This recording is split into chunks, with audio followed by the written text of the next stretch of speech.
The wind over Grand Hollow didn't whistle. It roared, tearing through the mountains like a living thing.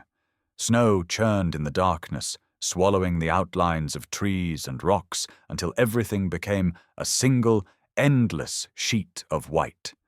In the middle of that wilderness, a single cabin stood against the storm, its windows faintly glowing like a heartbeat in a frozen world. Inside, Logan Reeve checked the last latch on the storm shutters. His movements were methodical, silent. Years in the Navy SEALs had trained him to read danger, even when there was nothing to see. Tonight, there was plenty to feel. The barometer had dropped fast. The air outside was so sharp it felt like knives when it hit the skin. He poured a little more fuel into the generator, then stood still for a moment, listening. The cabin creaked under the weight of snow. The forest groaned in the wind. Then something different, a low, broken sound carried faintly through the storm. Not the cry of an animal, not the wind. It was human. Logan froze. The instinct in his gut that had kept him alive in more than one ambush flared again. He grabbed his flashlight and his rifle from the wall, pulled on his heavy coat, and stepped out into the blizzard. The cold hit him like a wave. Visibility was near zero.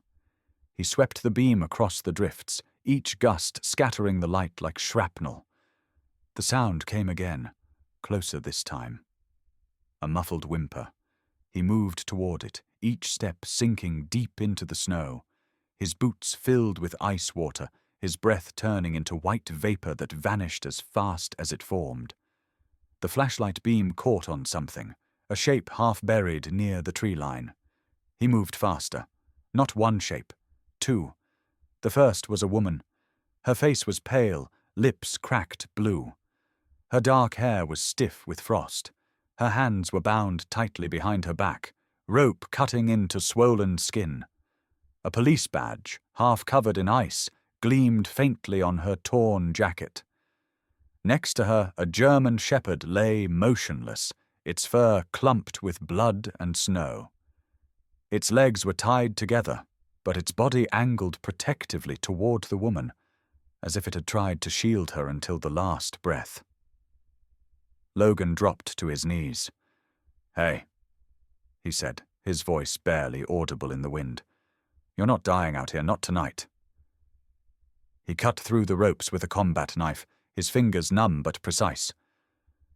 The woman didn't respond, but her chest rose weakly. The dog twitched, a faint growl rumbling from deep in its throat. Alive, barely.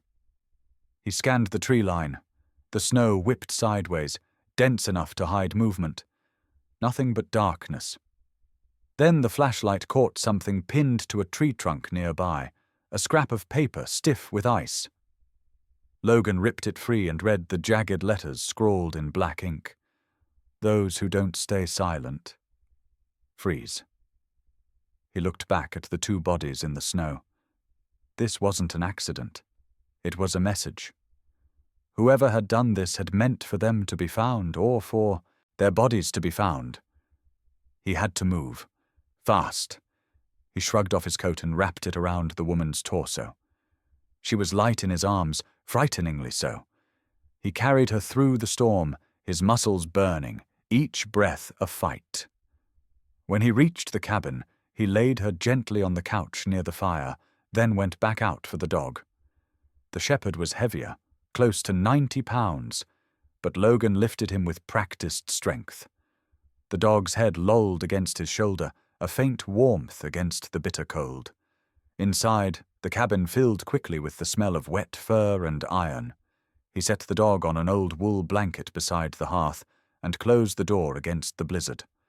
The world outside vanished in white, and inside, the silence was heavy and raw.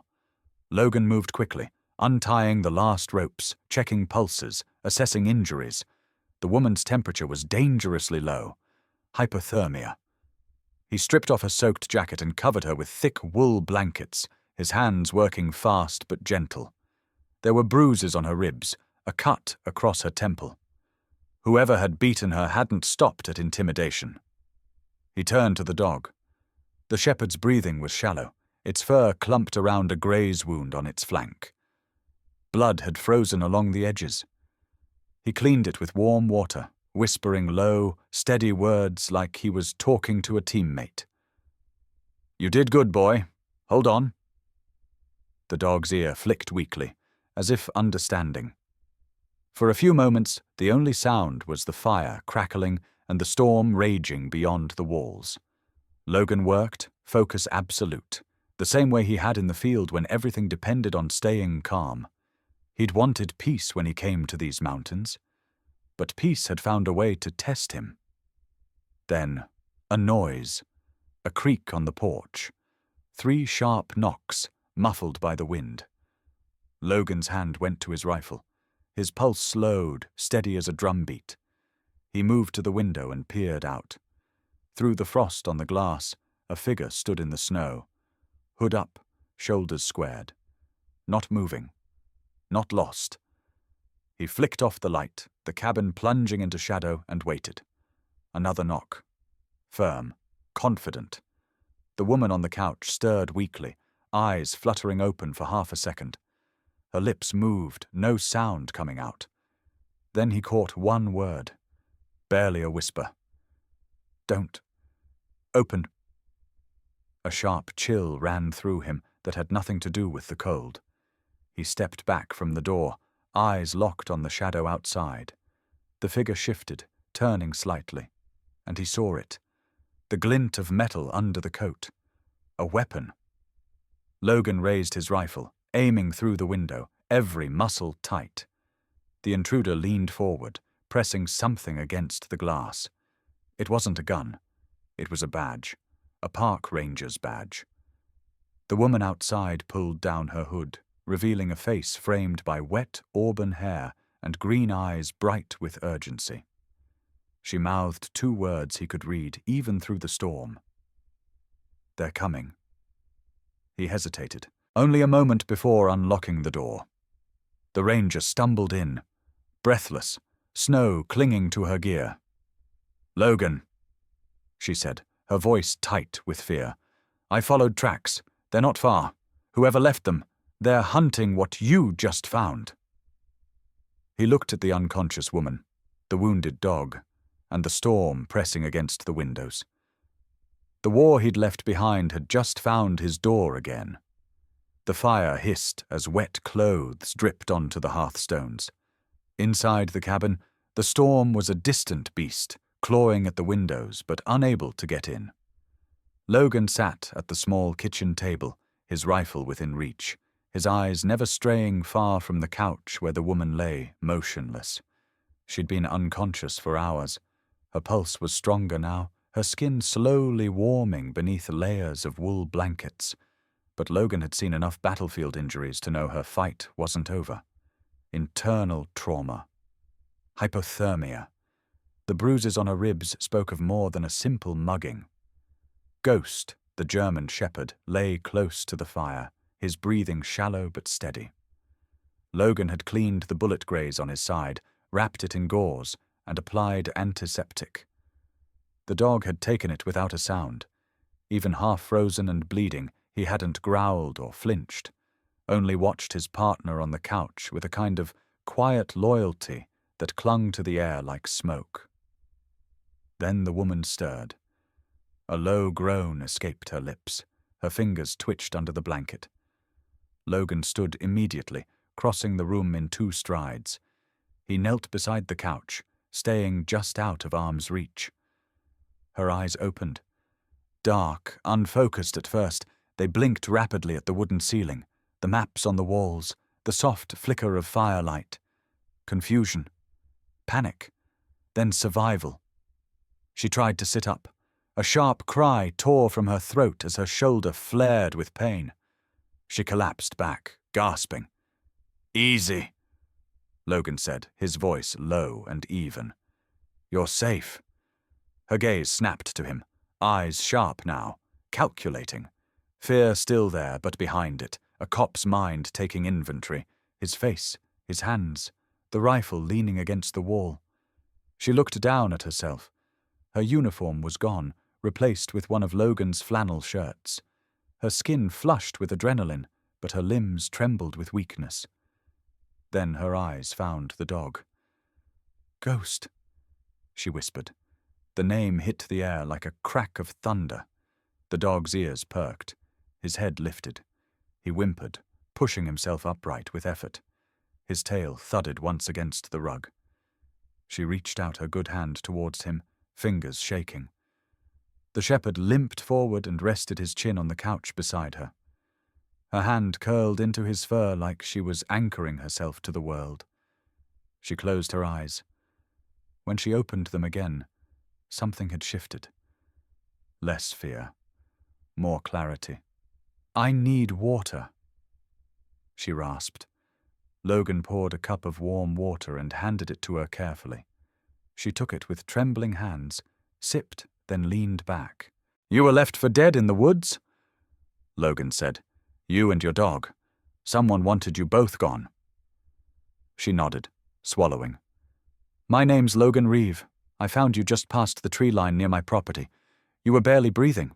Your dog, he's tough. He wouldn't let go of you even when he couldn't move." "Ghost doesn't quit," she said hoarsely. "Neither do I." He didn't smile, but there was something close to respect in his eyes.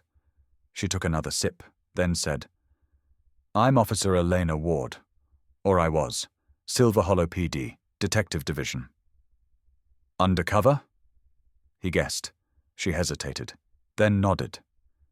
"There's a trafficking network operating out of the Grand Hollow backcountry," she said. "Drugs, weapons, some of it military grade. I've been on them for almost a year." She shifted, wincing at the pain in her ribs. "They're smart. They use old ranger roads and abandoned mines to move shipments. Stay off the grid. No digital trace." What went wrong? "I was getting close. Too close. I had video evidence, shipment logs, names. Stored it all on a secured drive, encrypted and geo-fenced. I had a meet scheduled, supposed to get the final piece to shut it all down." Her eyes hardened. "It was a trap." Outside, the wind howled like it knew her words. "They ambushed me," she said.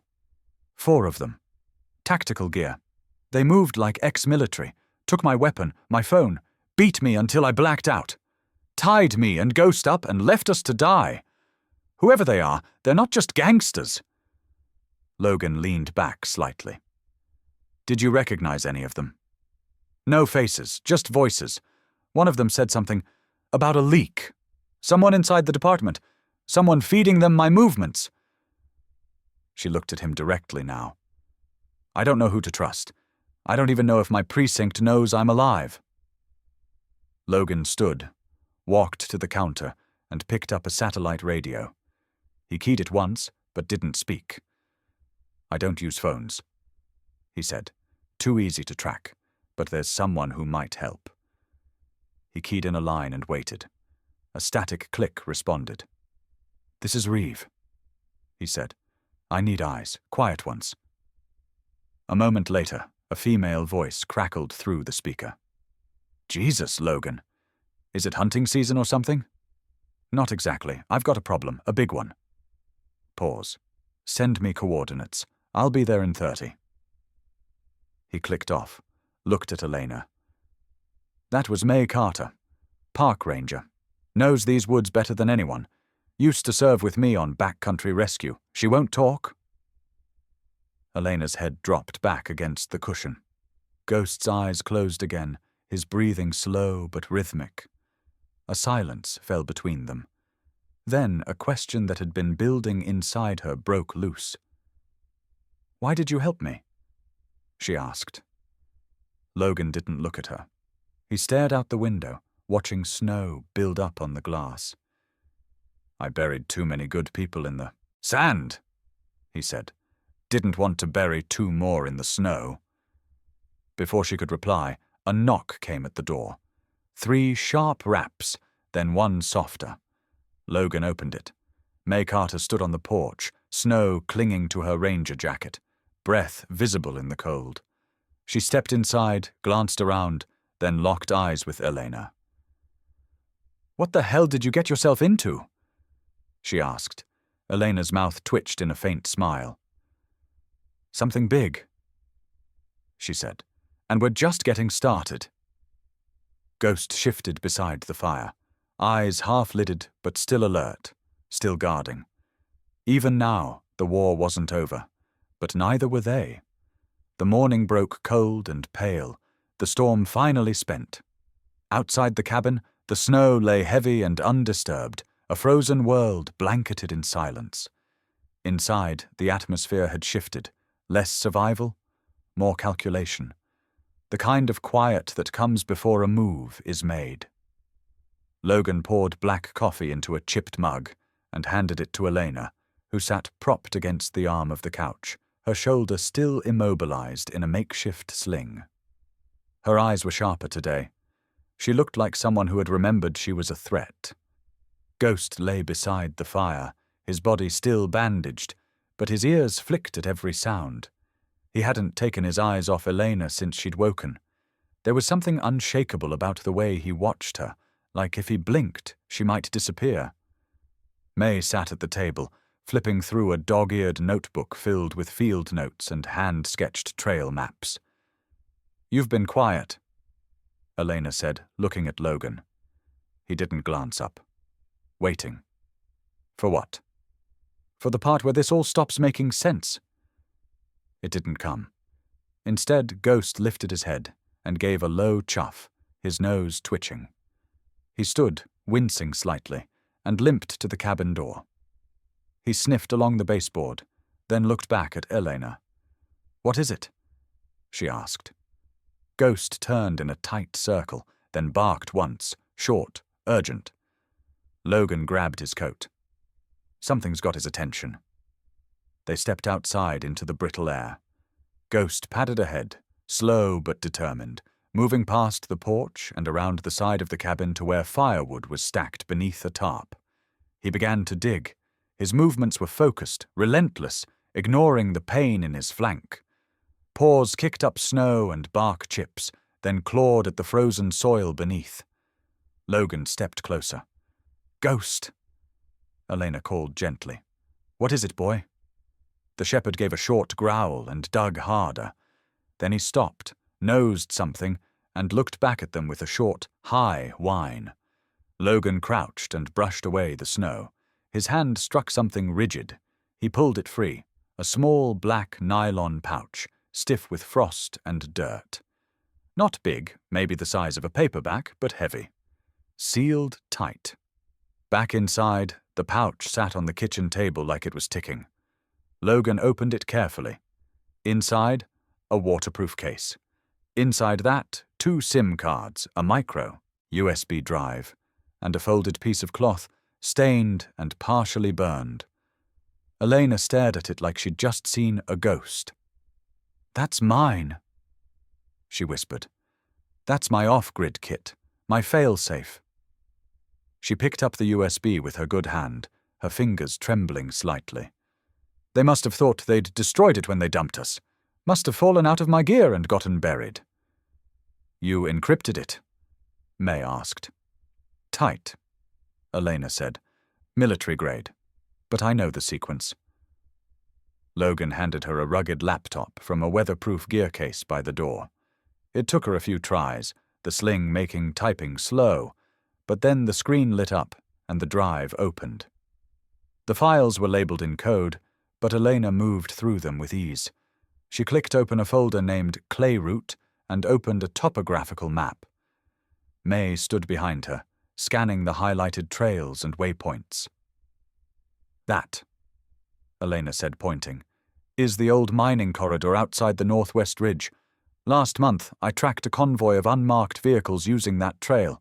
They disappeared near the mouth of the shaft." "I've been up that way," May said, nodding slowly. "There's an old transport hub hidden in the brush. Used to move ore before the mine was shut down 30 years ago." "Perfect place to hide modern cargo," Logan added. Elena clicked open another file. Shipping manifests, partial code names, and logs of radio chatter she'd intercepted. "Look at this. They're calling the hub the cellar. Everything's routed through it. arms shipments, precursor chemicals, even personnel movements. May leaned in, pointing to a list of initials beside the log entries. You recognize any of these? Elena nodded grimly. CA, VH, and S1, all familiar. VH is Victor Haynes. He's a lieutenant. My direct supervisor. He's the one who cleared me for the undercover op. The one who knew where you'd be? Logan asked. She met his eyes. Exactly. A long silence settled. The pieces were falling into place, but each connection cut deeper. Logan stood, pacing. So they dump you in a storm, thinking the cold will finish the job. But they didn't count on Ghost. He looked down at the dog, now sitting alert beside the table. Ghost looked back, tail thumping once. He didn't just survive, May said. He remembered. And he led us to this, Elena added. She reached down and scratched behind Ghost's ear, her voice quiet. You're not just a partner. You're the reason this is still in motion. Ghost gave a soft grunt, eyes flicking between her and the window, ever vigilant. Elena clicked through a few more files. We've got routes, dates, and most importantly, we've got a name. She pulled up a redacted profile. A single alias hovered at the top of the screen. Kane. May's brow furrowed. Kane. Elena nodded. Leader. No photo, no fingerprints. But his name pops up in comms just before. Every shipment. He's not just coordinating, he's building something bigger. A shadow network. Based in our backyard. May murmured. Logan folded his arms. And Haynes is clearing the path from inside. A crack of tension sliced through the room. We can't go to the PD, Elena said. Not yet. We don't know how deep the rot goes. Then we find another way. Logan said. We take this to someone you trust, someone outside. Elena thought for a long moment. There's one, she said. My brother, DEA task force. He doesn't know I was undercover, protocol, but he's clean. If anyone can act on this, it's him. Ghost gave another low bark, as if in agreement. Logan nodded slowly. Then it starts now, he said. We're not hiding anymore. The woman, the dog, the soldier. In a cabin carved from snow and silence, they had found a thread of truth buried beneath the ice. And Ghost had been the one to dig it up. The air inside the cabin felt heavier now, thick with the weight of what they'd uncovered. The screen still glowed faintly on the table, the image frozen on one name that changed everything. Victor Haynes. Elena stared at it like she could burn through the pixels. Her hand trembled slightly, not from fear, but from the betrayal crawling under her skin.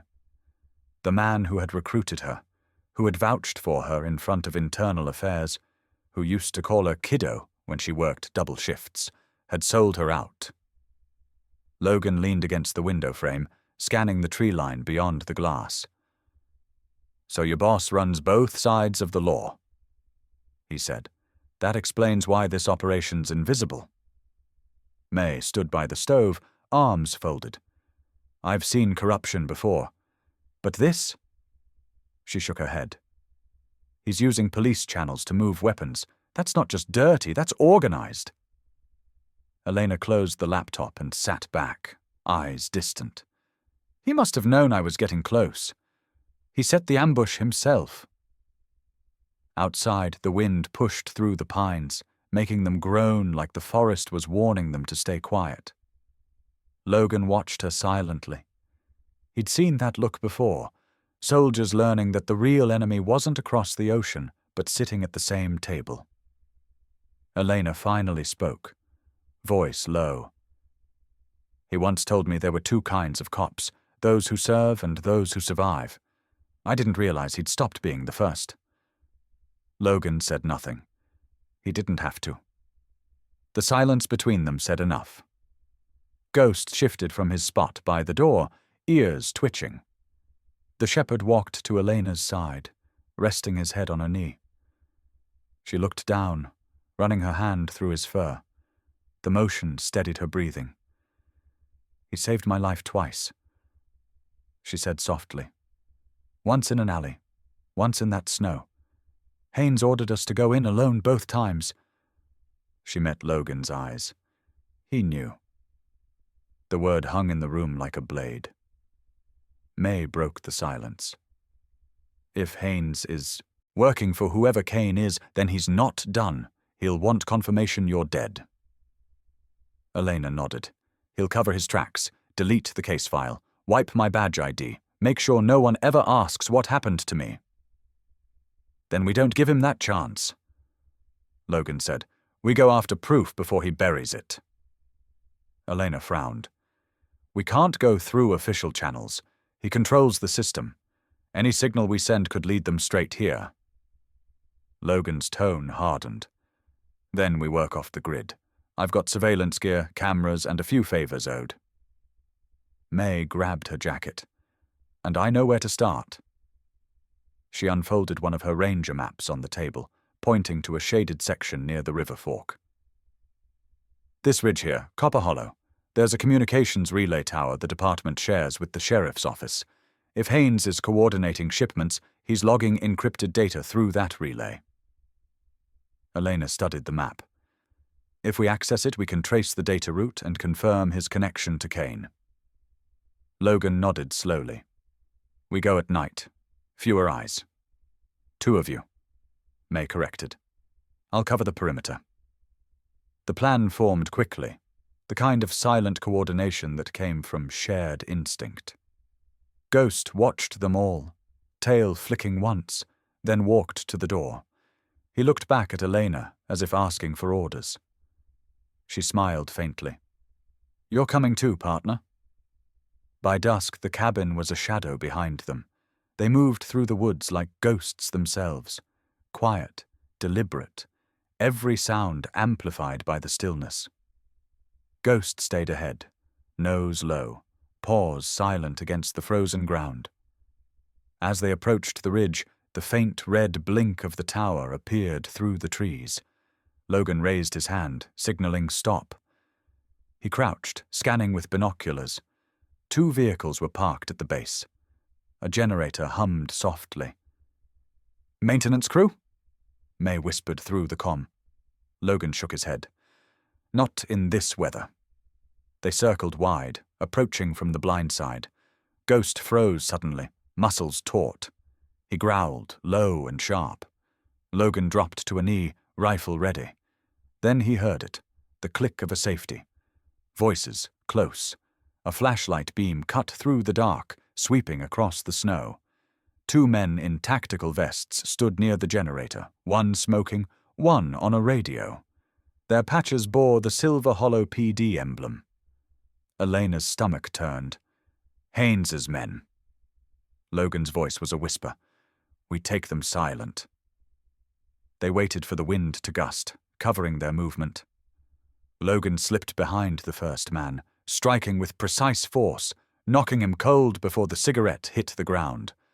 Elena moved with controlled efficiency, disarming the second and cuffing him with his own restraints. Ghost stood guard, body tense but quiet, watching for more movement.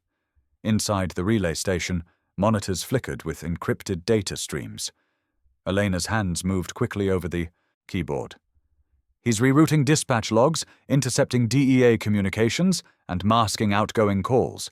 He's been tracking every investigation tied to Kane." She inserted the recovered USB and began copying files. Then a voice boomed from the doorway. "Well, if this isn't poetic." Elena spun around. Victor Haynes stood in the threshold, weapon drawn, the cold wind whipping his coat. He smiled. "You were supposed to freeze, Ward. You and your mutt." Logan stepped forward, gun raised. "Drop it." Haynes laughed, stepping just inside. "You think I don't know who you are, Reeve? Sealed dropout hiding in the woods. I did my homework. You've been off the radar for years." Elena's voice was steady, but her hands shook with fury. "Why, Victor? You had everything. Why sell out your own?" He shrugged. Everyone serves someone. You chose the wrong side. Ghost growled, low and dangerous. Haynes's eyes flicked to him. Still alive, huh? Should have put a bullet in you myself. Logan fired first, not to kill, but to drive him back. The shot shattered the doorframe, sending splinters across the floor. Haynes ducked out, returning fire. The generator sparked. The room filled with smoke and chaos. "Grab the data!" Logan shouted. Elena yanked the drive free. "Got it!" They sprinted out as the tower's transformer blew, a burst of light painting the trees. Ghost stayed close, pushing Elena aside just as the second round hit the ground where she'd been. By the time they reached the tree line, Haynes's SUV was tearing away, taillights vanishing into the storm-dark road. Elena bent over, breath ragged, clutching the drive. "He knows we're alive," she said. Logan nodded, eyes still scanning the horizon. "Good. Now he knows what's coming." Ghost stood between them, chest rising, steam curling from his breath in the cold. The hunt had just turned, and this time, they weren't the prey. They set out before dawn. The mountains loomed in silence, no birdsong, no wind, just that eerie stillness that made Logan's skin tighten under his collar. Ghost trotted ahead, nose low, tail rigid. The scars on his flank had grown stiff again in the cold. "Same route?" May asked, double-checking her thermal scope. "No," Logan said. "We're not walking into the same trap twice." They cut through the ravine instead, climbing through thick brush until they reached the southern ridge. From there, Logan scanned the skeletal remains of what used to be a training compound, now abandoned, overtaken by roots and silence. The last time Ghost had set paw here, it had nearly cost him his life. They descended cautiously. May disabled 2 perimeter sensors with a calm precision that betrayed her pounding heart. She'd been trained for field work, but nothing replaced the gut feeling that something wasn't right. As they entered the ruined structure, the shadows swallowed them. Ghost halted at the entry. Ears. Forward. A low growl rising in his chest. "Hold," Logan whispered. Ghost didn't budge. Logan flipped on the infrared scanner. A web of tripwires gleamed across the hallway, some old, snapped from weather, others new. Too new. "Someone's been back," May said. "Recently," Logan added. "And they knew we might come."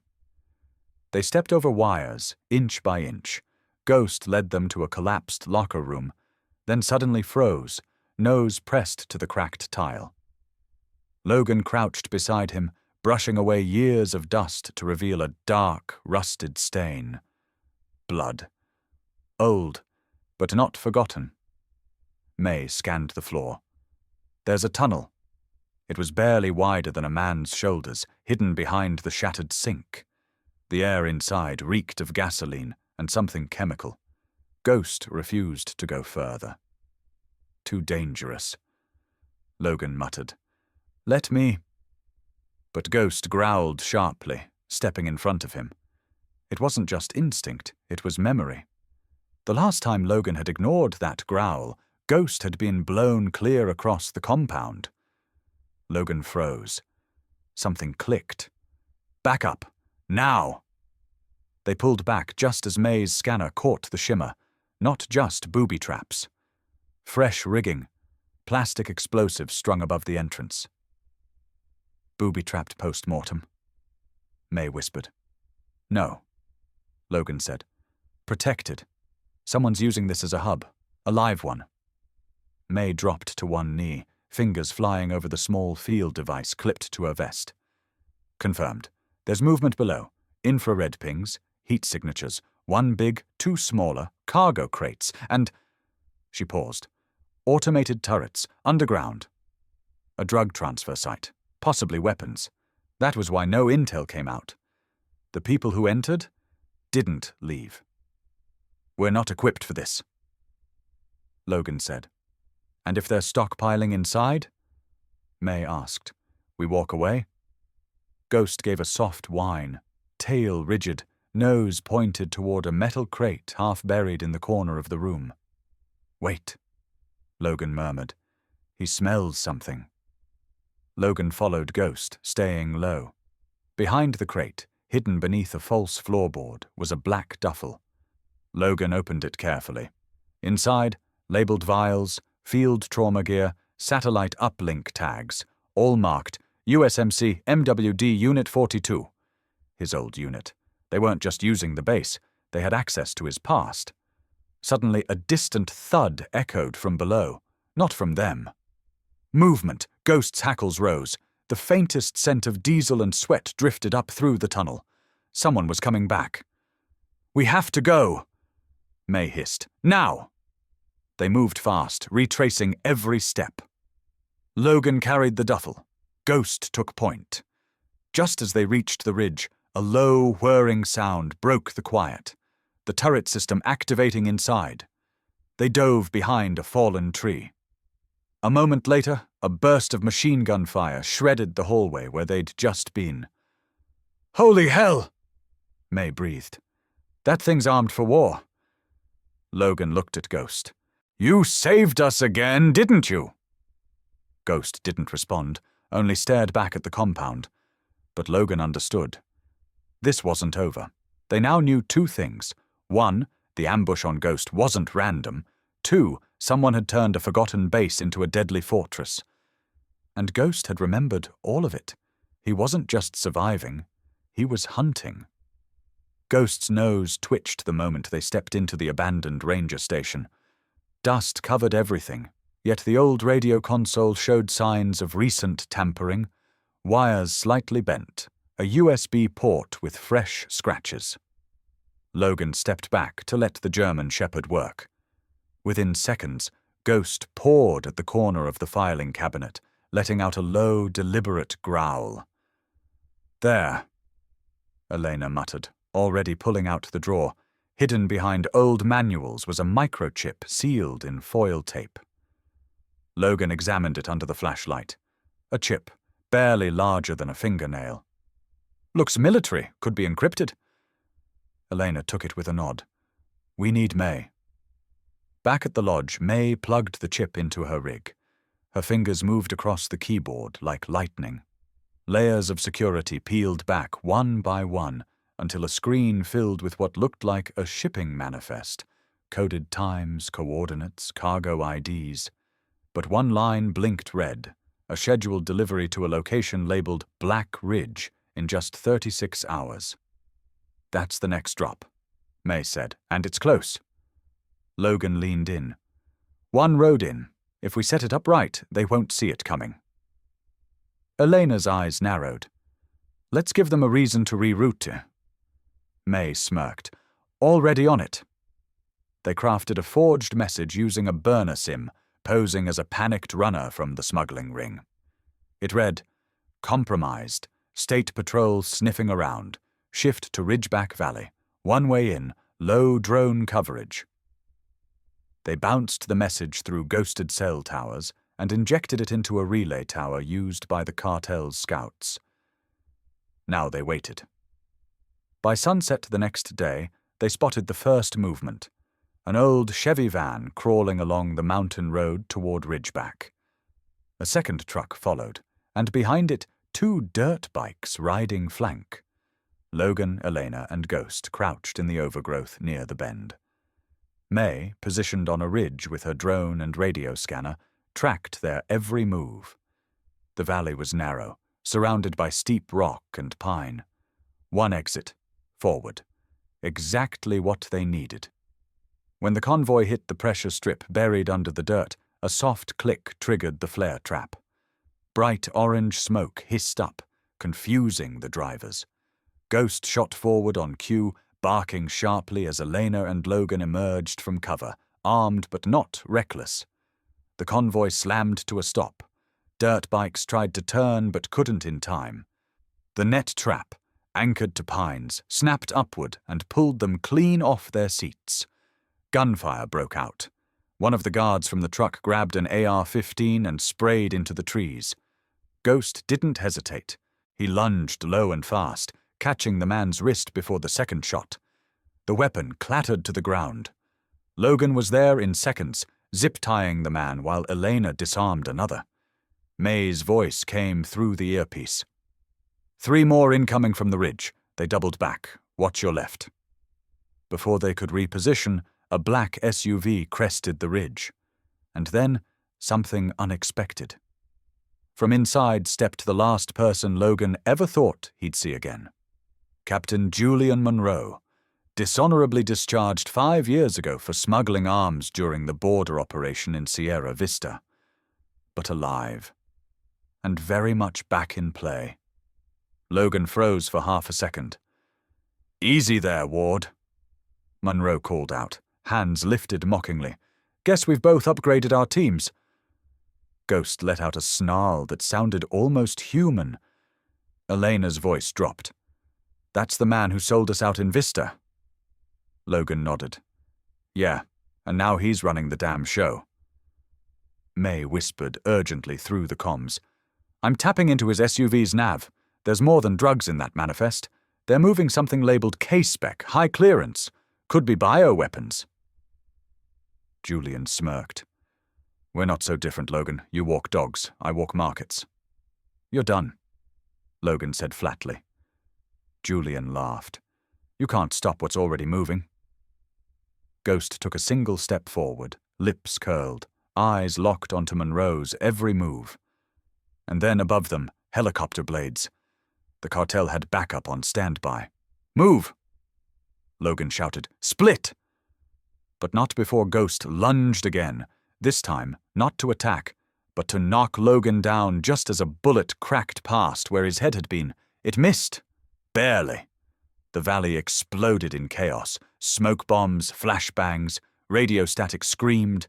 The trap had worked. But so had theirs. They were dealing with more than traffickers now. They were in the middle of something much, much bigger. And Ghost, with blood on his muzzle and dirt in his fur, wasn't backing down. Not today. Not ever. Night fell over the mountain like a slow exhale. The air was razor-thin, cold enough to bite, and carried the scent of pine, gun oil, and something else. Something wrong. From the ridge above the lodge, Logan scoped the tree line. The radio had gone dead 15 minutes earlier. No chatter, no static. Just silence, the kind that presses against your eardrums like a scream about to break loose. "Elena, you got eyes on anything?" Logan whispered into the comms. "Negative, but the birds went quiet. That's never good." And then, movement. Like shadows folding into each other, a group of figures emerged from the tree line. Flashlights off, armed, intentional. The one at the center walked with calm authority, flanked by others with heavier gear and colder eyes. Kane. The man had the presence of a wolf who'd survived too many winters, unshaken, unhurried, and cruel to his core. Next to him, Victor Haynes. The traitor, his face was blooded but defiant, like he was proud of whatever deal he'd struck to stay alive. And in front of them, 3 children, hands zip-tied, mouths taped, shivering in oversized coats, human shields. Elena's voice cracked in Logan's earpiece. "They brought kids. They brought goddamn kids." Kane raised his voice, calm but slicing through the dark like a knife.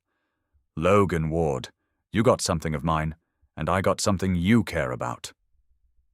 From his position, Logan could see Maya clench her fists behind a storage bin. She recognized one of the kids, Liam, from the school. Kane took a step forward, resting a boot on the old fire pit stone. "I give you 1 minute. Come out, or we start dropping kids." And that's when a low growl sliced the silence. From the left, behind the enemy line, came a shadow that didn't move like a man. Ghost. The German shepherd appeared like he was born from the wind. Faster, leaner, and somehow stronger than the last time Logan saw him. His coat glistened with patches of shaved fur and surgical glue, but his eyes burned with primal focus. He charged, straight toward Victor Haynes, who had a Glock pressed to the back of Liam's head. "Dog!" Haynes screamed, raising his arm, too late. Ghost launched, sinking his jaws into Haynes's forearm with a sickening crunch. The gun fired into the dirt. Liam dropped, rolled, ran. "Now!" Logan barked. Gunfire erupted like a thunderclap. Elena moved like lightning, low and surgical, dropping one of Kane's men with a clean shot to the thigh. Another tried to flank, but took 2 in the chest from Logan, who was already repositioning. Kane didn't flinch. He pulled a child toward him, gun raised. "Wrong move," a voice growled behind him. Maya. She stepped out from the shadows, shotgun aimed at Kane's gut. "Drop him." Kane stared at her, smiled, and then Elena was there, behind him. "I wouldn't test her," she said, jamming her own barrel into his ribs. "She's better than I am on a bad day." Kane dropped the weapon. Meanwhile, Ghost had pinned Haynes to the ground, growling low, a paw crushing the man's chest. Logan rushed over. "Ghost, stand down!" He knelt beside the dog, hand on his neck. "Good boy. That's enough." Ghost pulled back, panting, blood on his teeth but eyes clear. He looked at Logan, then at the kids, then back to Logan. Like he needed to make sure they were all accounted for. Victor Haynes lay on the ground, gasping, face pale. Elena slapped cuffs on him while reading him his rights, not because she believed he deserved it, but because they weren't like him. They still followed rules. For now. Kane and his remaining men were subdued. The kids were freed. One of them, a girl no older than 10, ran up to Ghost and hugged him. He froze at first, then let her. Maya radioed in. "Scene secure. We need medics and animal control. But only if they bring treats." Logan crouched beside Ghost, running a hand over his ribs. "You came back," he whispered.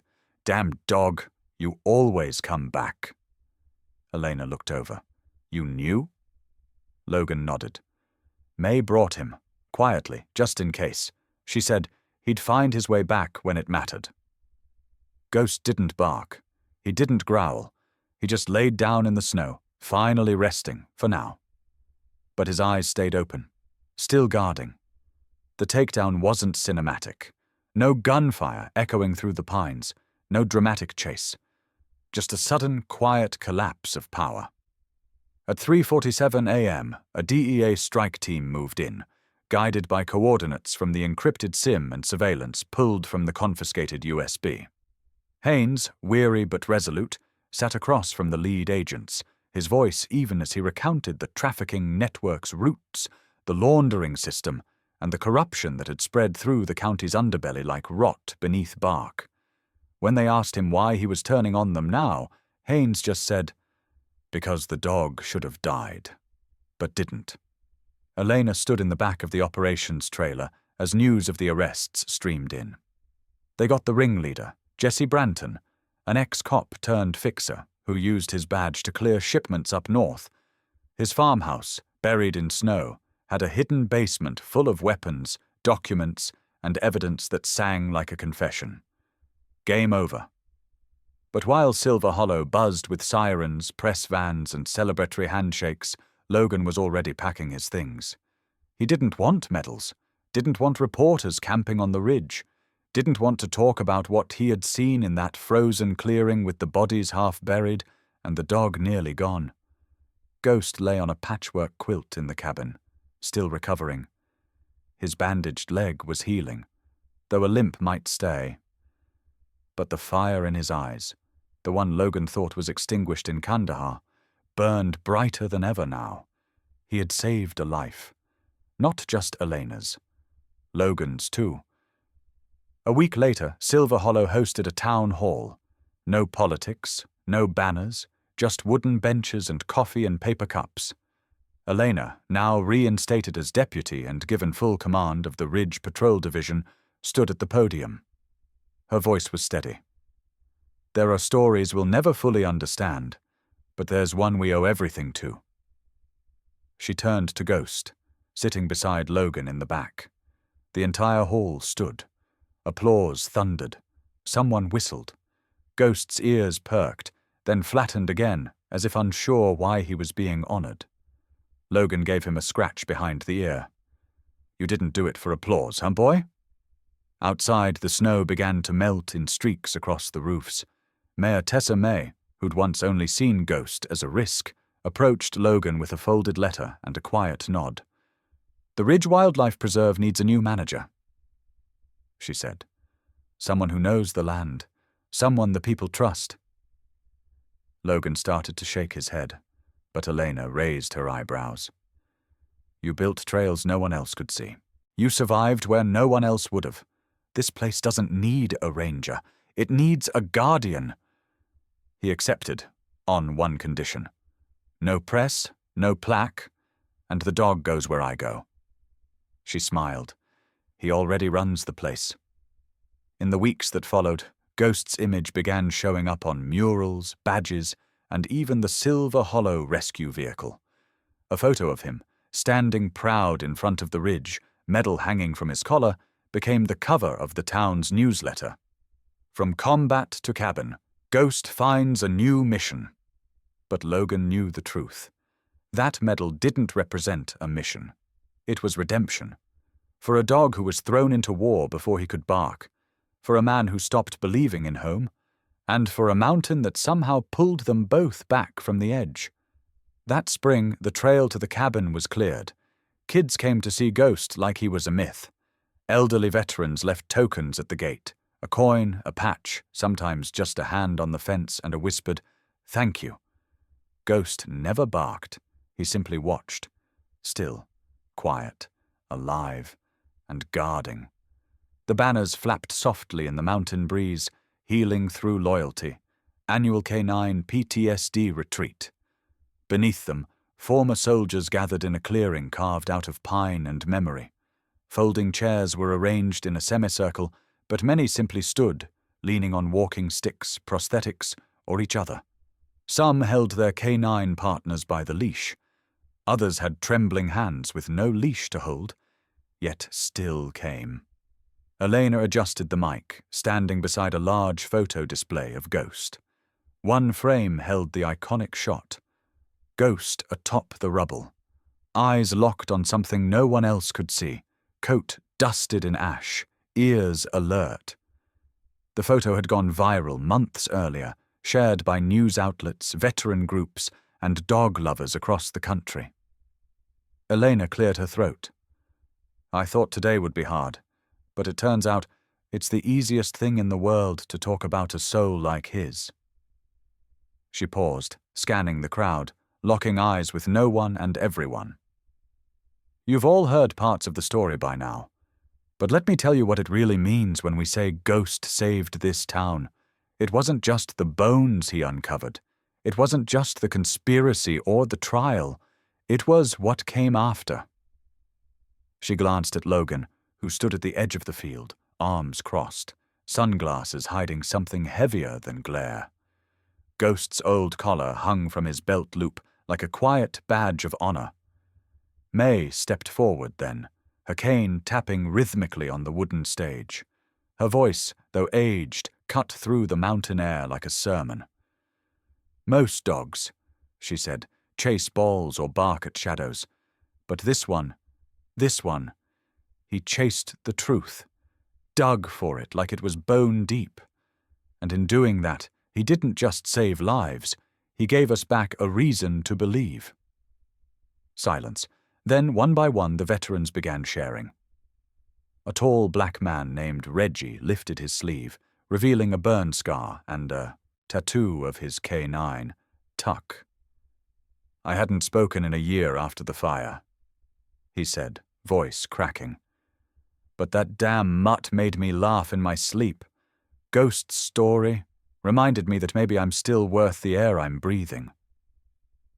A younger woman, freckles on her nose and a buzz cut just growing back in, nodded.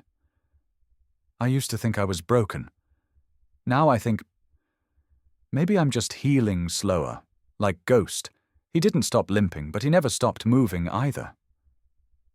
Laughter, sniffles, applause. It didn't matter who clapped or cried. Every hand felt like part of the same body. A body ghost had pieced back together, one scarred soul at a time. Then came the twist no one saw coming. Tom Rodriguez, the quiet tech who used to assist the sheriff's department, stepped up holding a USB drive. "I wasn't sure whether to say this today," he began. "But, Ghost's final scan logs, the ones from his body cam during the search?" Heads turned. Even Logan uncrossed his arms. "There's something we missed. A pattern. Turns out Ghost had marked a second dig site a mile north, but no one checked it because we were focused on the bunker." A murmur rippled through the crowd. Elena leaned forward. "What kind of site?" Tom hesitated. "We think it's where the initial bribes were buried. Ledgers, flash drives, records from the sheriff's office dating back a decade, maybe even earlier." Gasps. Someone cursed under their breath. "So you're saying," May said slowly, "Ghost was still sniffing out justice even after the trial?" Tom nodded. "He knew. He always knew." Elena turned back to the photo of Ghost, now surrounded by real dogs lying at their owners' feet, some old, some pups in training. "Then maybe this retreat isn't just to honor what was," she said, voice softer now. "Maybe it's to continue what he started." Applause rose again, this time louder. Standing ovation. Not for a politician, not for a war hero, not for a billionaire, but for a dog, a ghost with a legacy. Logan turned to leave before the tears could betray him, but May caught his sleeve. "He dug up your shame, your secrets, your silence," she whispered, "and still he stood by you. That's more than forgiveness, son. That's faith." He nodded, unable to speak. As the retreat turned into an open gathering, music, tail wags, shared meals, and war stories under the twilight, Elena placed Ghost's collar on a carved wooden stand by the fire pit. A plaque below read, "He didn't bark for food. He barked for the truth." The sun was slipping behind the pine-covered ridge, casting a golden glow over the cabin porch where Logan sat, one hand wrapped around a chipped enamel mug, the other resting gently on the thick fur of Ghost.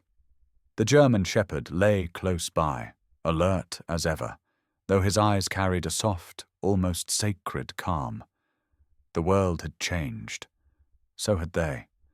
But something about this moment, this quiet, felt like a thread to everything they'd been through. The cabin, once a shelter of last resort, had become a beacon. People still came. Some stayed. Some just sat on the porch, like Logan and Ghost were doing now. No words needed. Logan glanced down as Ghost shifted, ears twitching toward the sound of the wind, but body steady. "Still guarding, huh, boy?" he murmured. Ghost didn't move, but his tail thumped once. A faint crackle came from the old radio mounted inside the cabin window. It was the same one Marcus had fixed before everything. A voice filtered through, calm, familiar. The host of a veterans podcast they used to listen to while working on the garden or building out the bunkhouse. "Tonight we honor a soldier, a dog, and a truth too loyal to stay buried." Logan's throat tightened. It had taken months for him to walk back into that military courtroom. Years of silence. But in the end, the evidence they'd uncovered, the files Marcus had buried, the audio logs, the hand-drawn map Ghost had led him to, had rewritten the narrative. Sergeant Ethan Ward's name was cleared. Rex's legacy was restored. And Marcus? He didn't run. He stayed. He testified. He cried like a boy when Ghost limped up to him outside the courthouse and laid his head in his lap. Logan hadn't said a word. He didn't have to. Now the town of Elkhorn Ridge had become more than a dot on the map. It was a gathering place for those who'd lost something and dared to believe they could find purpose again. Children played near the riverbank, where Logan had once dug up a rusted tag. Veterans camped under the stars and sat around the fire telling stories they never thought they'd say out loud. And Ghost? He made his rounds every evening, checked the perimeter, greeted each new visitor like an old friend. No barking, no drama, just presence, unshakable, real. Sometimes Logan wondered if Ghost remembered Rex, remembered Ethan, remembered the scent of war, of betrayal, of that first long ride through the snow. But then Ghost would lay his head in Logan's lap, like he was doing now, and Logan would whisper, "We remember enough for all of them." The wind shifted. Leaves rustled like old photographs, and in the distance, the mountains stood eternal, as if listening. The podcast voice continued. They didn't fight for medals. They fought to be seen. They fought so truth could breathe. And sometimes, it's a dog who leads the way. Logan reached over and clicked the volume down, just enough to let the silence speak. He leaned back against the wooden beam of the porch and looked out over the trees. "Stay with me a while longer, Ghost," he said. "Just a while longer." Ghost shifted, nestled in, eyes half closed but ears still raised, still guarding. The screen slowly faded to black. White text appeared. He didn't dig for gold, he dug for truth. "What's your story with a loyal pet?" Subscribe to German Shepherd for more real stories of courage, loyalty, and the dogs who never stop guarding.